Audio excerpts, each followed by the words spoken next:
We are the Guinea Pig Collective. All will be assimilated. Resistance is futile. Searching for old treasures, blowing off the dust. Timeless stories and legendary characters.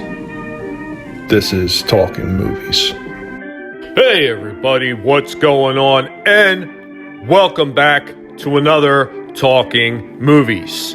So on the heels of my latest Toys from the Past, we will be discussing the Ron Friedman, Roger Slifer written, Don Urwich directed, 1987, G.I. Joe, the movie.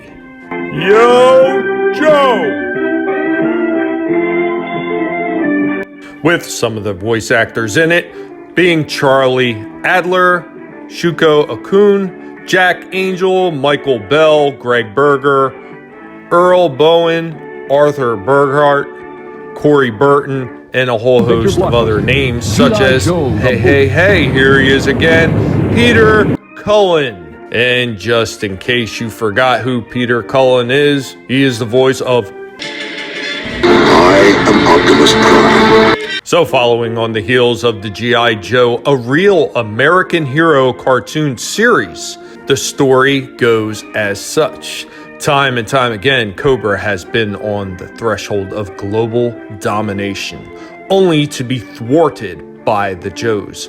Now the ruthless terrorist organization has a new ally, the Cobra La race, led by Globulus. Globulus wants to steal the Joes' broadcast energy transmitter in order to ripen space spores and mutate the people of Earth. When Duke is injured and the rest of the force immobilized, it's up to the new Rawhides and Slaughter's Marauders to pick up the slack and save the world. So just like the cartoon, this was done by Sunbow Productions through Marvel Productions, and felt very much like that cartoon series. Now, as you may already know from my last video on the toy line, since G.I. Joe was known as Action Force in the UK, when this movie was released there, it had substantial changes for its UK release. It is called Action Force, the movie, and the hero's war cry of Yo Joe is unconvincingly redubbed as Full Force. There is also a long pre-credits sequence showing a Cobra attack on the Statue of Liberty with the Action Force responding. There is no dialogue, and the song played over the sequence is the familiar G.I. Joe theme, but re-recorded to replace all mentions of G.I. Joe with Action Force. It actually sounds better than the original in some instances, as the words Action Force fit the tempo of the song a little bit better. But being a purist of the original song, I kind of like the first one. So what were some of the things that they did in this movie that was slightly different than the cartoon? Well, mindful that the television series was being compared unfavorably to Robotech of 1985 for its sanitized depiction of combat, the producers decided to have a death scene for Duke to give the movie a harder edge, but upper management forced them to add a line saying that he only went into a coma. Also, in addition to being killed off in earlier drafts, one draft of the script featured a funeral for Duke.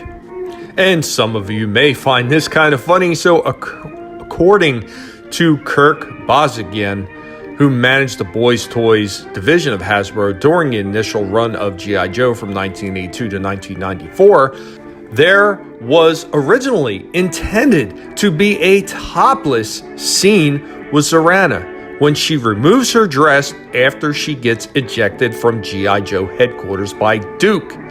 Fearing a PG-13 rating, they altered the scene so she is wearing a bathing suit. When she dons her traditional punk top, her bathing suit strap is out of place underneath there. Burgess Meredith, who plays Globulus, starred in the very first G.I. Joe movie, Story of G.I. Joe from 1945. He played the esteemed Pulitzer Prize winner war correspondent Ernie Pyle. And just in case those of you who do not follow names very well or just don't remember, want to know, well, who is Burgess Meredith? Well, Burgess Meredith is probably better known to most of you as being Mickey, Rocky Balboa's trainer. Now, this movie was intended to have a theatrical release. However, the Transformers and My Little Ponies movies, both released in the summer of 1986, underperformed in theaters. Now, this led to the decision of having the G.I. Joe movie get a direct-to-video release instead.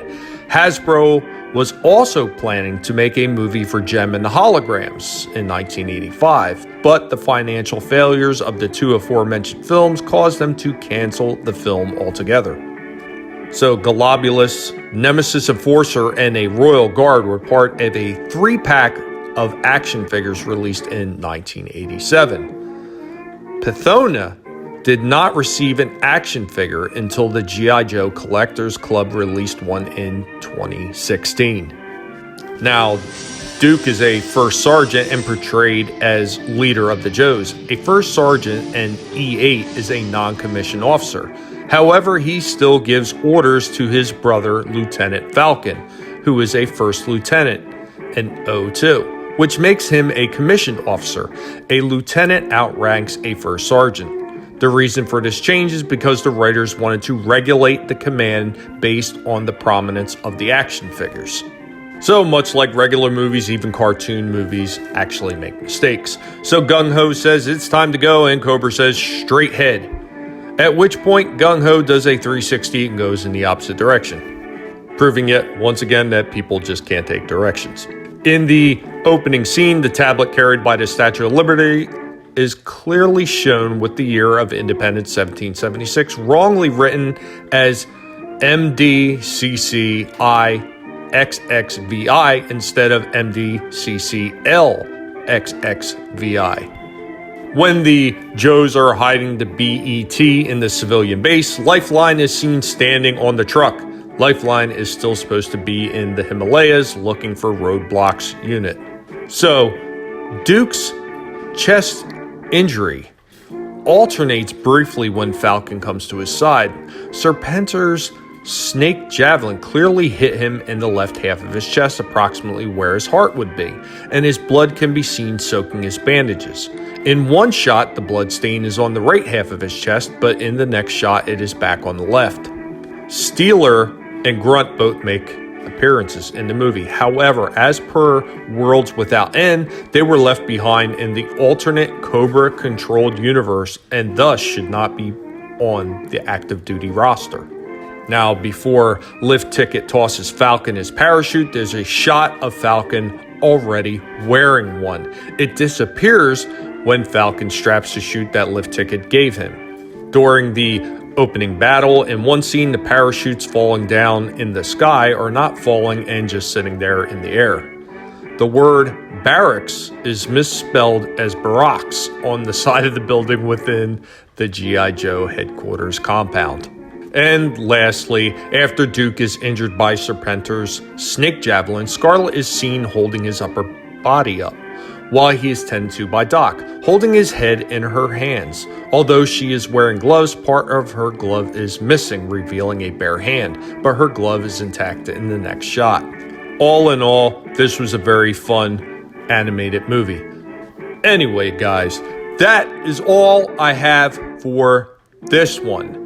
Have you seen this movie? Do you remember this one? Are you even slightly interested to see it? Let me know what you think in the comments down below. Of course, as always, if you've enjoyed what you've seen and heard, go ahead, destroy that like button for me. And if you are new to the channel, welcome. I hope you've enjoyed yourself, and I hope that you will subscribe. I would greatly appreciate it. And I will catch you all next time. Later, y'all.